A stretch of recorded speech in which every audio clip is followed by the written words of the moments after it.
وَلَقَدْ يَسَّرْنَا الْقُرْآنَ لِلذِّكْرِ فَهَلْ مِن مُّدَّكِرٍ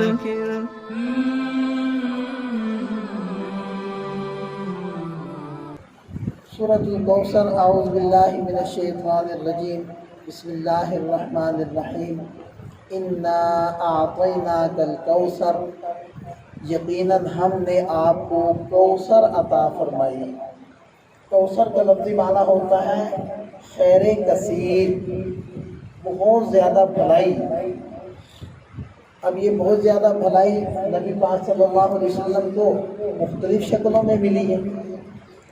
اب یہ دین کا ملنا، پھر آپ علیہ السلام کی بات کا سب تک پہنچنا، اور عرصہ گزر گیا، صدیاں گزر گئی، آپ صلی اللہ علیہ وسلم کا دین من و عن جیسے نازل ہوا ویسے کا ویسے باقی، قرآن ویسے کا ویسا باقی ہے، اور ایمان والے باقی ہیں اور بڑھ رہے ہیں، ان کا شوق بڑھ رہا ہے۔ تو بہرحال یہ ایک بڑی خیر ہے۔ اور دوسرا اس کا مفہوم یہ ہے کہ کوثر سے مراد خاص حوض ہے، حوض ہے جو نبی پاک صلی اللہ علیہ وسلم کو ملے گا قیامت کے دن۔ اصل میں کوثر جنت کی ایک نہر کا نام ہے، اور اس نہر سے دو پر نالے ایک چورس حوض کے اندر گرتے ہیں۔ نبی پاک صلی اللہ علیہ وسلم نے اس حوض کی تفصیل بھی بیان کی ہے، جس میں سے ایک یہ ہے کہ وہ حوض چورس ہوگا، اور اس کے برتن اتنے ہوں گے جتنے کہ آسمان کے ستارے، اور وہ پانی کیا ہوگا، وہ تو دودھ کی طرح سفید ہوگا، شہد سے میٹھا ہوگا۔ اور ایمان والے نبی پاک صلی اللہ علیہ وسلم کی امتی اس حوض کے اوپر لائن لگا کر کھڑے ہوں گے، اور آپ صلی اللہ علیہ وسلم اپنے ہاتھ مبارک سے ایمان والوں کو پانی پلائیں گے اس حوض سے، اور فرمایا کہ جس نے اس سے پی لیا اس کو پھر جنت میں داخل ہونے تک پیاس نہیں لگے، وہ ایسا پانی ہوگا۔ تو وہ کوثر سے مراد، تو اگر خیر کثیر مراد لے لیں تو اس میں بھی حوض کوثر داخل ہو سکتے ہیں، کیونکہ وہ بھی ایک خیر ہے۔ لیکن حدیث پاک میں آتا ہے کہ کچھ لوگ ہوں گے جو حوض پر آنا چاہ رہے ہوں گے، لیکن فرشتے ان کو آنے نہیں دیں گے، تو آپ صلی اللہ علیہ وسلم فرمائیں گے کہ ان کو آنے دو، یہ میری امتی ہیں۔ تو فرشتے کہیں گے کہ اللہ کے رسول، آپ کو نہیں پتا انہوں نے آپ کے بعد آپ کے دین کے ساتھ کیا کیا، انہوں نے تو دین کو بدل دیا۔ یہ بدعات کی طرف اشارہ ہے کہ بدعتیں ایسی ایجاد کر لی تھی جو دین نہیں تھی، اور یہ دین سمجھ کر اس کے اوپر عمل پیرا، کیونکہ سنت جب آئے گی تو بدعت نکلے گی، اور بدعت جب آئے گی تو اس موقع کی سنت نکل جائے گی، سنت ختم ہو جائے گی۔ تو بدعتیں جتنی زیادہ آتی جائیں گی اتنی ہی سنتیں چھوٹتی جائیں گی، اور جتنی سنتیں ہمارے عمل میں آتی جائیں گی اتنی ہی بدعتیں ہم سے چھوٹتی جائیں گی۔ فَصَلِّ لِرَبِّكَ وَانْحَرْ، آپ اپنے رب کا شکریہ ادا کیجیے، اور شکریہ کیسے ادا کیجیے؟ اپنے رب کے یہ نماز پڑھیے اور قربانی کیجیے، یعنی بدنی عبادت اور مالی عبادت یہ کیجیے۔ ان شانئک ھو الابتر، یقیناً آپ کا دشمن وہی ابتر ہوگا۔ ابتر کا لفظی ترجمہ ہوتا ہے دم بریدہ، دم کٹا ہوا۔ اور بامحاورہ اس کا مطلب یہ ہوتا ہے کہ جس شخص کی اولاد نرینہ اولاد نہ ہو تو اس کو عرب والے ابتر کہتے تھے، کہ یہ تو مقتول نسل ہے، اس کی نسل تو ختم ہوگی، کیونکہ عام طور پر نسل وہ نرینہ اولاد سے چلتی ہے۔ تو عربوں کے اندر یہ معروف تھا کہ جس کی نرینہ اولاد نہ ہوتی تو کہتے تھے کہ یہ ابتر ہے، یہ مقتول نسل ہے، اس کی نسل نہیں اب آگے چلے گی۔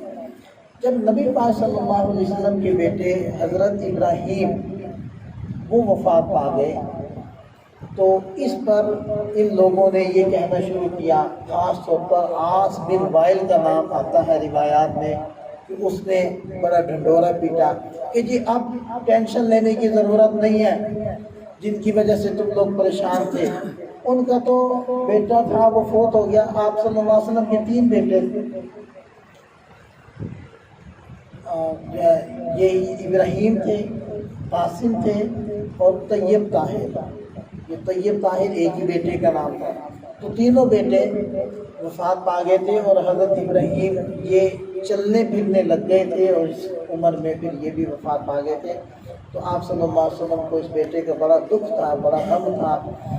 تو اس پر اس نے یہ بات کہی عاص بن وائل نے کہ یہ پریشان ہونے کی ضرورت نہیں ہے, کیونکہ وہ تو مقتول نسل ہے, ان کی تو نسل چلے گی ہی نہیں.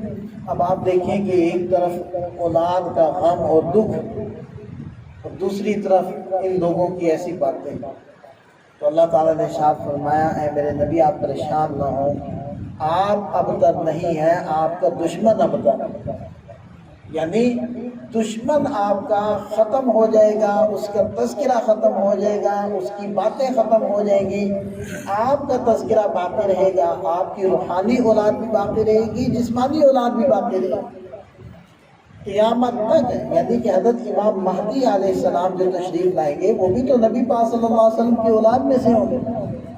تو حضرت عیسیٰ علیہ السلام کے نزول تک قیامت تک آپ صلی اللہ علیہ وسلم کی نسبی اولاد بھی باقی رہے گی, اور آپ صلی اللہ علیہ وسلم کی روحانی اولاد, ہم سب آپ علیہ السلام کے روحانی بیٹے ہیں, تو روحانی اولاد بھی باقی رہے گی.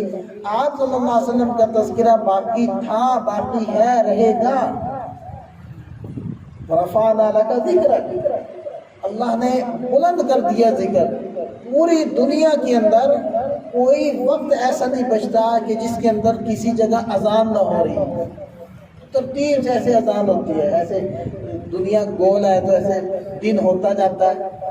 تو کہیں فجر کی ہو رہی ہے, فجر کی اذانیں ختم ہوتی ہے تو ظہر کی شروع ہو جاتی ہے, کہیں ظہر ہو رہی ہے, کہیں عصر ہے, کہیں مغرب ہے, کہیں عشاء.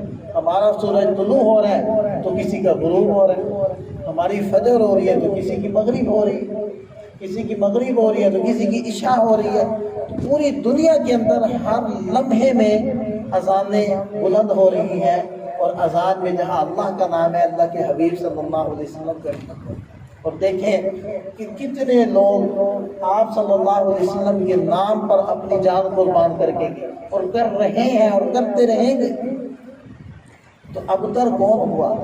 آپ صلی اللہ علیہ وسلم کے دشمن ابتر ہوئے, جن کو آج کوئی جانتا بھی نہیں ہے. اگر تذکرہ کرتے ہیں تو برائی کے ساتھ کرتا ہے, کوئی ان کا نام لینا پسند نہیں کرتا. ان کا نام بھی گالی, تو اپنا نام یا اپنے بیٹے کا نام ابو جہل رکھنے کے لیے تیار ہے. ابو لہب کوئی برداشت کرے گا؟ اور یہ جو دیگر تھے کفار, ان میں سے کوئی نام ہم برداشت کرتے ہیں, لیکن محمد صلی اللہ علیہ وسلم سب کو اچھا لگتا ہے. تو یہ ہے ان نشانیہ کا ہوا الابتر, آپ پریشان نہ ہو, یقیناً آپ کا دشمن ہی ابتر ہوگا, یعنی مقتول نسل ہوگا, یہ مقتول ذکر ہوگا, یعنی اس کا ذکر ختم ہو جائے گا. وہ آپ کا دشمن ہے, آپ نہیں ہے. اللہ تعالیٰ ہمیں سمجھ عطا فرمائے, عمل کی توفیق عطا.